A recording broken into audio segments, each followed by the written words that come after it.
Guys it's three roses. കുറെ നാളായിട്ട് drawings വരയ്ക്കണം എന്ന് വിചാരിച്ചുകൊണ്ടിരിക്കുന്നു. നമുക്ക് പരീക്ഷയില്ല, അപ്പൊ നമുക്ക് റിലാക്സേഷന് വേണ്ടി വരയ്ക്കും.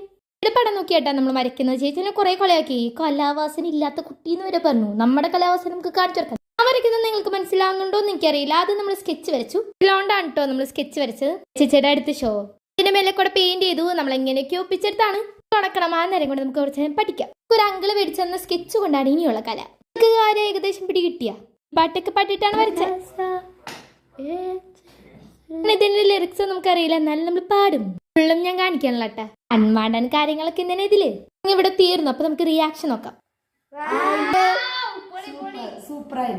ഇതെങ്ങനെയുണ്ട്? അപ്പൊ ഇതെങ്ങനെയുണ്ട്? പറ. ഇതല്ലേ ചേച്ചി ഒരു സൂപ്പറാന്ന് പറഞ്ഞു. നിങ്ങൾക്ക് എന്ത് തോന്നുന്നു? ഇത് നമ്മളൊരു മോറൽ വെച്ചിട്ടാണ് അവസാനിപ്പിക്കുന്നത്. Don't underestimate the power of anyone. Bye bye guys.